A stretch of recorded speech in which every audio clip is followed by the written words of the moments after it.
Baik, untuk selanjutnya kita membahas tentang ring polinom.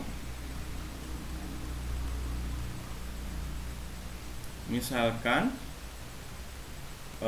diberikan R adalah ring komutatif, maka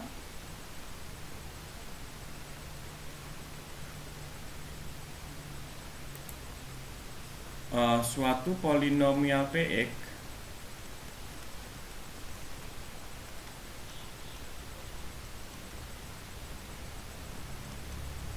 dalam X dalam X atas ring R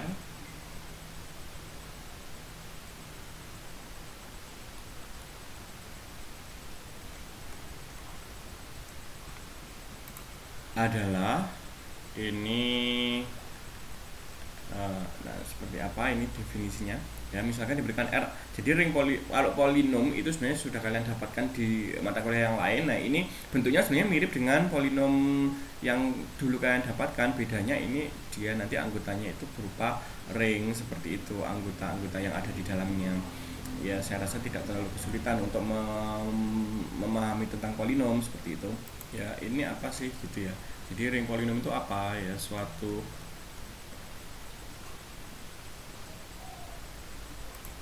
polinom, ya, suatu polinom dengan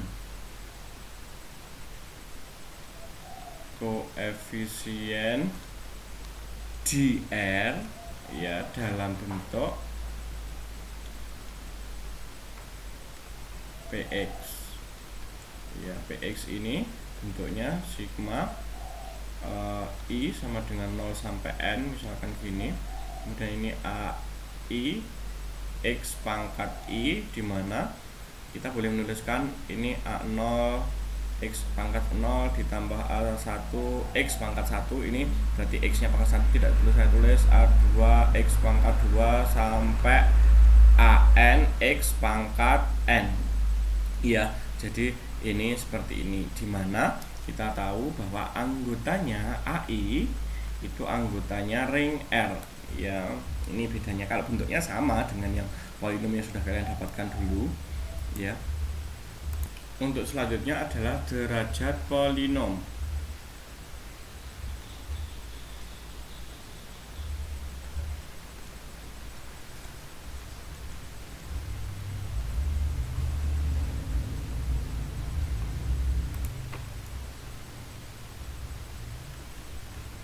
Polinomial Px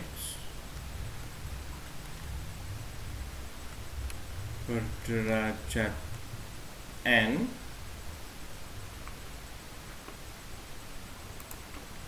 jika n adalah bilangan bulat terbesar.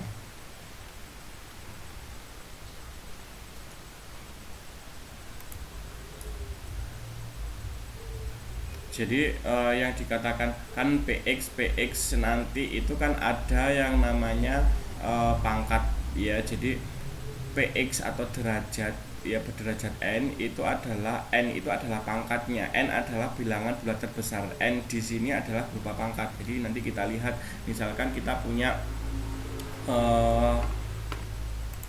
suatu polinom, misalkan ini anggaplah pada ring ya, misalkan bentuknya adalah misal ini 2 ditambah 3x ditambah 4x kuadrat, maka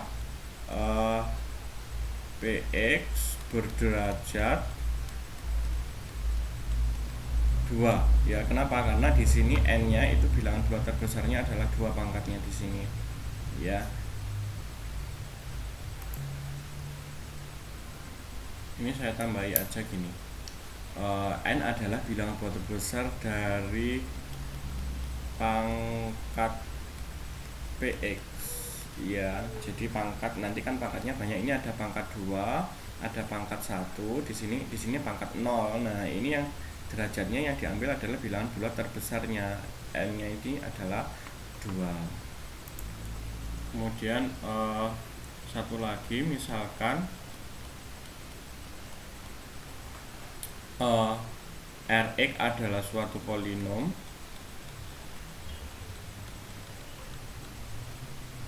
dengan U adalah elemen satuan atau elemen identitas, begitu ya, elemen satuan atau elemen identitas perkalian.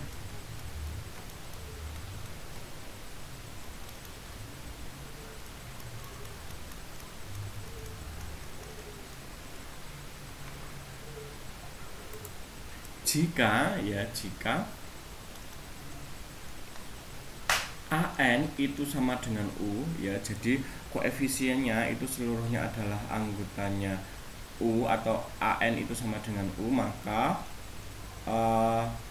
Rx, ya, dikatakan boleh Rx, boleh Px, boleh Vx, ya, terserah, dikatakan polinomial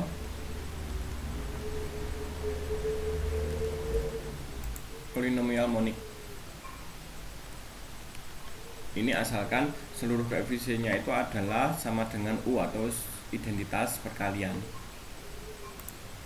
Jadi misalkan saya punya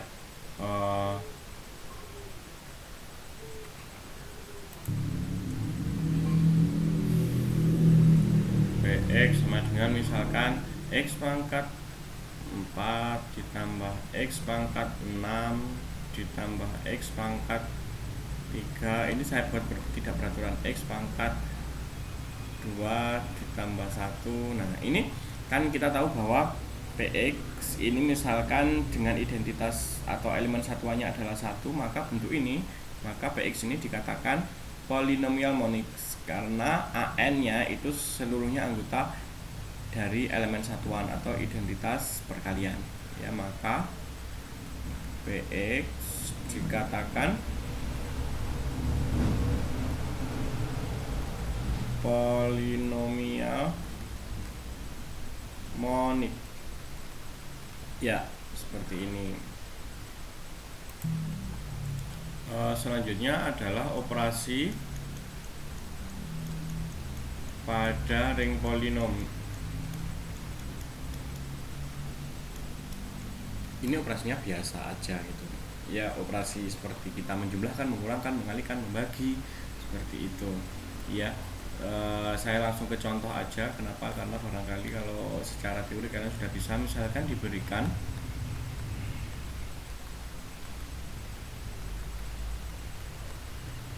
Z5X itu adalah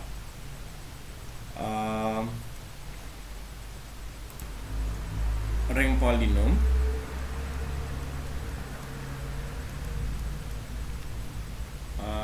dengan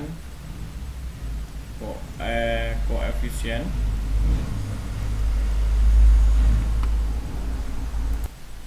bilangan bulat modulo 5.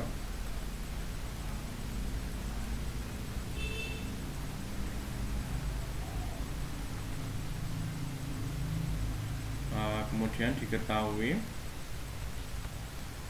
Px misalkan 2x pangkat 4 ditambah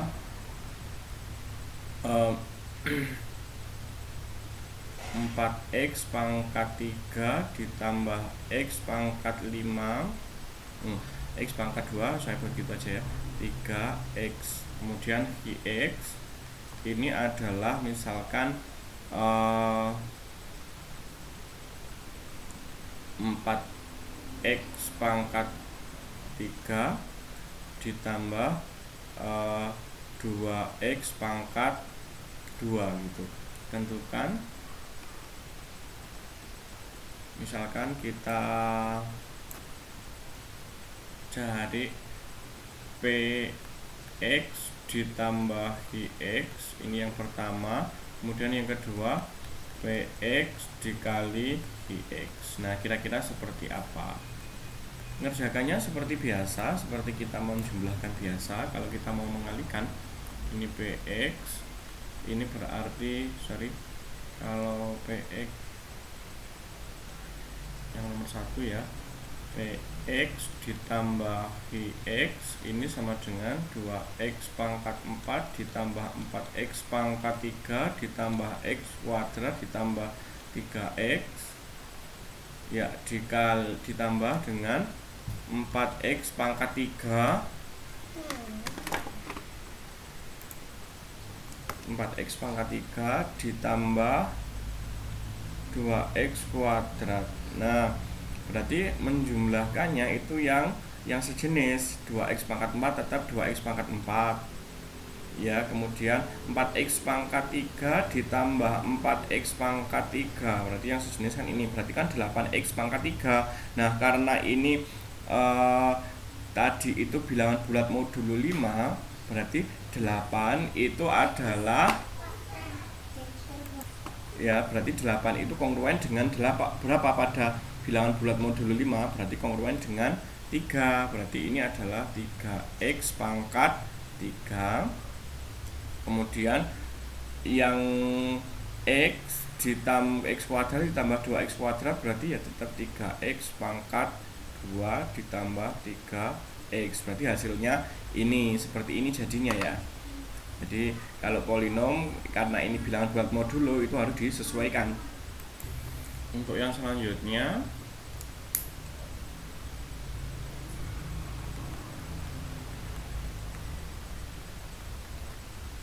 dua X pangkat 4 ditambah 4X pangkat 3 ditambah X kuadrat ditambah 3X dikali dengan 4X pangkat 3 ditambah 2X kuadrat. Coba kita kalikan bersama-sama. 2X pangkat 4 dikali dengan 4X pangkat 3 berarti kan itu 8X pangkat 7 karena ditambahkan ke pangkatnya. 8 itu kongruen dengan berapa pada modulo 3, modulo 5 berarti kan 3, berarti 3X pangkat 7. Kemudian 4X pangkat 3 dikali 4X pangkat 3 berarti kan 16 toh itu. 16 itu kongruen berapa pada modulo 5? 16 berarti 1 berarti tetap 1X pangkat 6 ya, berarti X pangkat 6.